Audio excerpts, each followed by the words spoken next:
Good morning and welcome to Unit 4, Similar Triangles.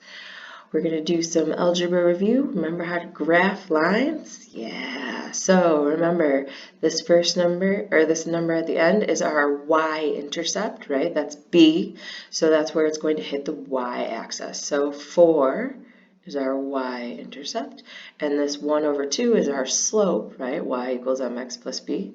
So we're going to go up 1 and over 2. So I can go up 1 over 2.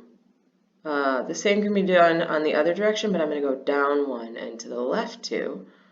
So now I have my line. So pause the video, see if you can do the next one. We again have our y-intercept, so -1. And now I'm going to go, I have a negative here, so I have to go in a negative direction at some point. So I'm going to go over right 5, but then down 4. So 1, 2, 3, 4, 5. 1, 2, 3, 4.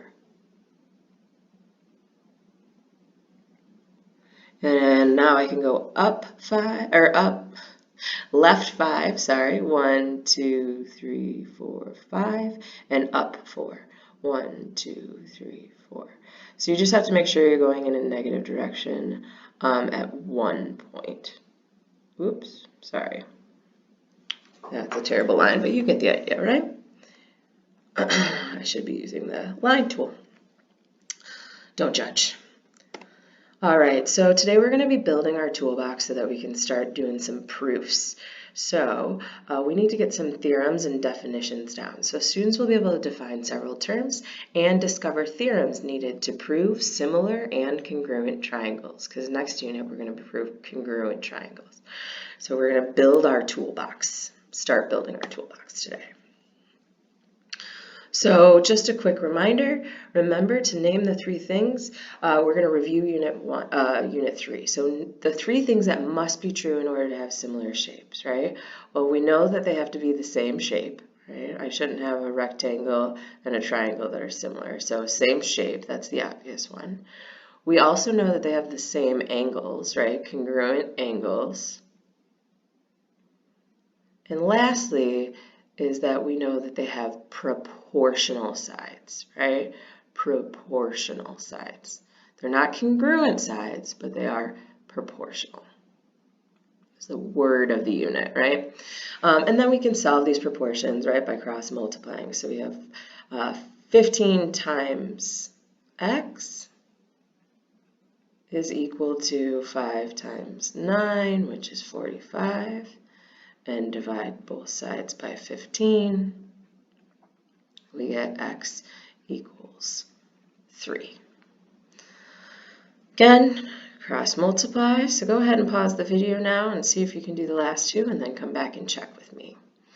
So I've got 3 times y minus 3 equals 2 times 21, which is 42. I need to distribute. So I get 3y minus 9 equals 42. Then I'm going to add 9 to both sides, so I get 3y equals 51. And I'm going to divide by 3, so I get y equals 17. And finally, the last one, cross multiply again, so I get 6 times h plus 5 is equal to 2 times 2h plus 3. We're going to distribute on both sides, giving us 6h plus 30 is equal to 4h plus 6. I'm going to subtract 4h from both sides, giving me 2h over here. And I'm going to subtract 30 from both sides, giving me negative 24 on this side. Finally, we'll divide by 2, so h is negative 12. Right? So cross multiply, or the butterfly method.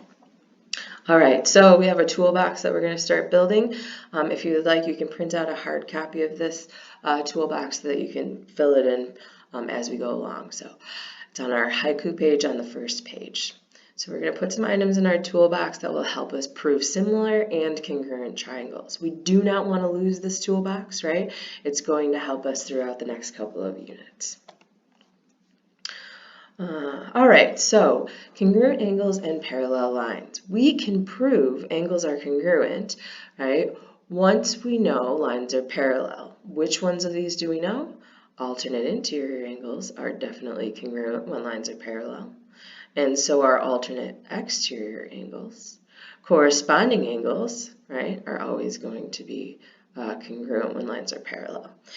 Linear pair, same side interior, same side exterior, we know are going to be supplementary, right? Complementary angles are angles that add to 90 degrees. Supplementary angles are angles that add to 180 degrees. So these three are the ones that we know are going to be congruent angles, which are going to be helpful in the future. All right, so again, we're going to look at how these angle relationships are going to help us. So it says given BD is parallel to AE, right? If those lines are parallel, I can prove corresponding angles are congruent, right? And if I look at the triangles CBD and triangle CAE, I can say angle B is congruent to angle A because these are corresponding angles, right? Angle B congruent to angle A. And my parallel lines again are BD and AE, and CA would be the transversal creating those congruent angles. I also have another transversal on this side of the triangle where angle D is going to be congruent to angle E for the same reason, right? Angle D is congruent to angle E because of corresponding angles are congruent. Parallel lines, right? So corresponding angles are congruent when lines are parallel. Now, if I trace angle or triangle CBD, right, and then I trace triangle CAE, I can also say that angle C is going to be the same in both triangles. We call that property the reflexive property, meaning it's the same angle for both triangles, so therefore it's congruent, right? If I say that this is a 40-degree angle, it's going to be the same angle in both triangles. So I can also say that angle C is congruent to angle C, and again, we would say reflexive property. So go ahead and put reflexive property or reflexive property in your toolbox, and it means that the angle and the side are the same, right? The angle is the same in both triangles, or the side is the same in both triangles, so that is the reflexive property, right? When it's the same. So the very next thing we can put in our toolbox that we already used, right? So we can put corresponding angles in our toolbox. And again, if lines are parallel, then corresponding angles are going to be congruent. So this is going to be one of the items in our toolbox today. So corresponding angles are going to be congruent. We can look at example 2 now, right? So again, I have F is going to be parallel to IH, right? And so now, if I look at my parallel lines, I can highlight them, right? And I can have two different transversals here, right? EH could be one of my transversals if I highlight that. And then if that is one of my transversals that I'm looking at, that would mean that angle E, right, is going to be congruent to angle H. Angle E congruent to angle H, because these are alternate interior angles, right? Alternate interior angles are always congruent when lines are parallel. And the same can be said for angle F and angle I, right? And now my transversal is going to be FI. So angle F is going to be congruent to angle I because alternate interior angles are congruent when lines are parallel. We also have my favorite angles, right? We have angle G is going to be congruent to angle G because of vertical angles, right? So again, angle G congruent to angle G because vertical angles are always going to be congruent, right? So let's put some of these things in our toolbox, right? We have vertical angles, right? All vertical angles are congruent, always. So we can say vertical angles are always congruent. Angle A is congruent to angle A, right? So this is going to go in our toolbox. We can always prove these angles are congruent, right? And we also have those alternate interior angles that are congruent. So we're going to go ahead and put those in our toolbox as well. So I would write alternate interior angles, right, congruent when lines are parallel.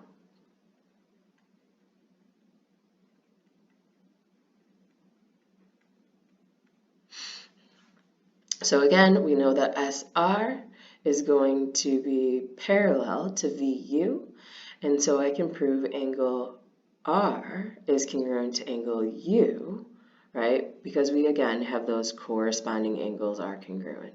So angle R congruent to angle U.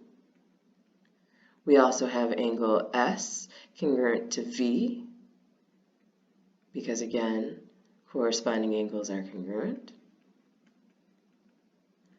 And lastly, we know that angle T is going to be congruent to itself because it's the same angle again, right? Angle T is the same angle in VUT and SRT. So that is our reflexive property again, right? It's the same angle for both triangles, so obviously it's going to be congruent. Again, we already put those bow ties in our toolbox. We're going to keep looking through some examples again. So again, which angles are congruent and why? I have no parallel lines at this point, so all I can say that angle X is going to be congruent to angle X. Why? Vertical angles are always congruent, right? Vertical angles congruent every time. Bow tie. Again, we can look at this example now. It says which angles are congruent. I've got no parallel lines, but again, bow tie. So I have angle E is congruent to angle E. Vertical angles are congruent. Getting the picture? Okay, so here's that reflexive property. So if you haven't put it in your toolbox yet, I would definitely do that now. Any segment or angle is congruent to itself. That makes sense, right? So that's the reflexive property. In this example, we're talking about segments. BC is congruent to BC. It's the same, right? If I have two triangles connecting each other, and this is BC, right? Let's call that A and D. BC is going to be the same length in both triangles, right? So that's why we call that the reflexive property. When two triangles share the same side or an angle, then their side or angle are congruent, right? And again, we saw this in another example, right? So if you have two triangles that overlap, right?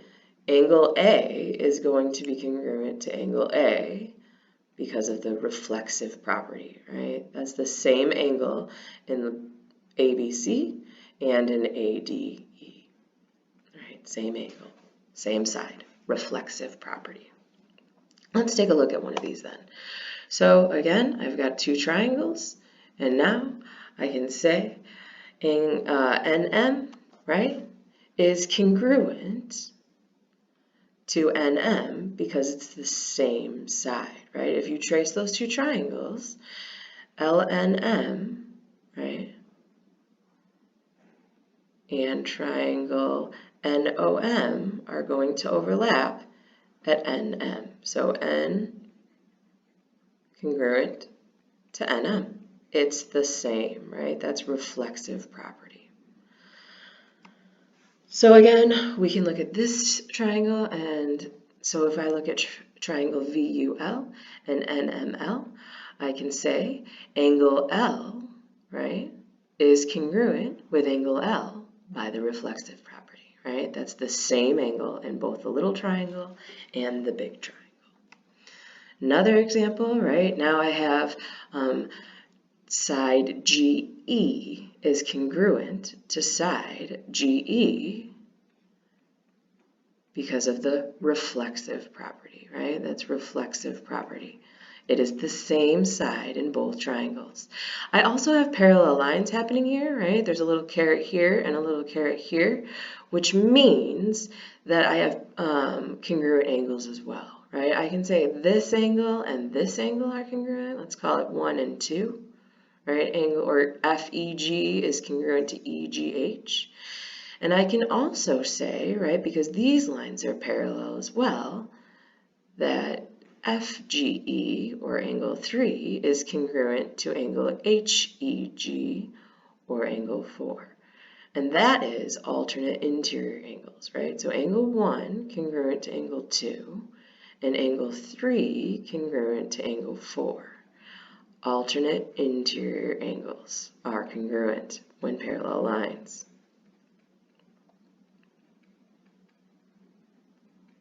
Very important, parallel lines, right? All right, the last property we're going to look at today is called the transitive property, right? I call this guy the train property, right? So this is the train property, or choo-choo. So I'm going to put all of my pieces together into a train, and then you can cut out the middle and leave the caboose and the engine, right? So if RS is equal to TU, so if I say RS is 5 units, TU would then be 5 units. Well, if TU is 5 units, right, and that's equal to YP, that would mean YP is also 5 units. So what can we conclude? Well, we can conclude that RS is equal to YP. And we can do that by making a train, right? RS is equal to TU, which is equal to YP. This is a train, and I'm going to cross out the middle, giving me RS is equal to YP. That is the transitive property, right? Or the train property. All right, a couple more things, I lied. We're going to talk about angle bisector, right? So again, MN bisects LMO. So if I draw this picture over here, I have angle LMO, and it is being bisected by MN. What can we conclude? I can conclude LMN is congruent to NMO, right? Congruent angles when angle bisector. So this is another thing we're going to put in our toolbox. Angle bisector means congruent angles. All right. Midpoint, what can we conclude with a midpoint, right? Well, if I draw my segment AZ with 2 endpoints, because it's a segment, and I put M in the middle, because it's a midpoint, what can we conclude? AM congruent to MZ, right? That is our conclusion. AM is congruent to MZ. So let's go ahead and put this one in our toolbox as well. All right, let's take a look at perpendicular. When I say perpendicular, you say right angles. So given AB is perpendicular to CD, we can conclude that CBA and ABD are 90-degree angles, right? Or right angles. Well, if they're both 90-degree angles, we can then conclude that CBA is congruent to ABD. But this is a 2-step process. Step 1, we can say they're right angles. Step 2, we can say they are congruent angles. And you will see this when we do some proofs along the way. All right, ticket to leave. If B is the midpoint of AD, what can we conclude?